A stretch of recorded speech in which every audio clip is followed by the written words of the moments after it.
آقا علیہ السلام نے ایک موقع فرمایا کہ جو بندہ میرا نام سنے اور یا جس محفل میں میرا تذکرہ ہو اور وہ درود پاک نہ پڑھے، آپ علیہ السلام نے اس کے لیے بد دعا فرمائی، فرمایا تباہ و برباد ہو جائے۔ یہ آپ علیہ السلام کی روایت، آپ علیہ السلام نے فرمایا، ابو ہریرہ اس کے راوی ہیں، ابو ہریرہ رضی اللہ تعالی عنہ نے فرمایا کہ آپ علیہ السلام نے فرمایا کہ جو بندہ آقا علیہ السلام کا نام مبارک سنے اور درود پاک نہ پڑھے، اللہ اس کو تباہ و برباد کر دے۔ ایک اور جگہ آقا علیہ السلام نے فرمایا کہ جو بخیل ہے وہ آدمی جس کے سامنے میرے نام کا تذکرہ ہو یا میرا تذکرہ ہو لیکن میرے اوپر وہ درود پاک نہ پڑھے، تو آپ علیہ السلام نے فرمایا ایسا بندہ بخیل قسم کا آدمی ہے۔ تو یہ وعیدیں ہیں آپ علیہ السلام پر درود نہ پڑھنے کی۔ میرے عزیز، ہم یہاں پر بیٹھے ہیں، اب حکم کیا ہے کہ اب اسی محفل کے اندر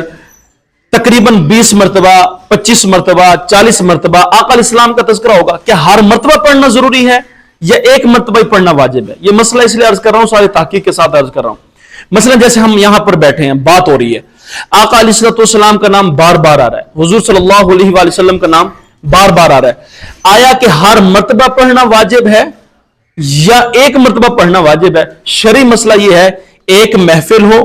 ایک محفل کے اندر جب آقا علیہ السلام کا بار بار نام مبارک آ رہا ہے، سننے والے بھی اور کہنے والے پر پہلی مرتبہ پڑھنا واجب، باقی جتنی تعداد بچے گی اس میں مستحب ہے، لیکن افضل یہی ہے کہ بات کرنے والا اور آقا علیہ السلام کا نام یعنی کہنے والا وہ بار بار آپ علیہ السلام کا نام بھی لے تو درود پاک پڑھے، باقی رہ کے سننے والے پر پہلی مرتبہ واجب ہے، بعد میں کیا ہے بھائی؟ جائز ہے، مستحب درجے کا ہے، نہ پڑھے گا تو گناہگار نہیں ہوگا۔ اور پھر یہ یاد رکھیں، جب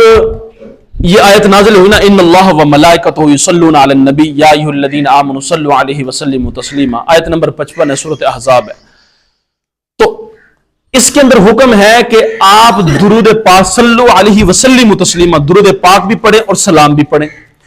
اب چند صحابہ کرام حضور علیہ السلام کے پاس آ گئے اور انہوں نے آ کر سوال کیا کہ یا رسول اللہ صلی اللہ علیہ وآلہ وسلم، ہمیں یہ تو پتہ ہے کہ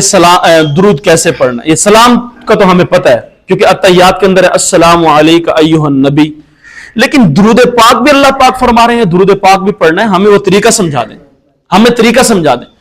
تو حضور صلی اللہ علیہ وآلہ وسلم نے ایک روایت کے مطابق یہی درود پاک پڑھایا جو نماز کے اندر پڑھتے ہیں، اللہم صلی علی محمد وعلی آل محمد کما صلیت، صحابہ کرام کو فرمایا کہ یہ پڑھو۔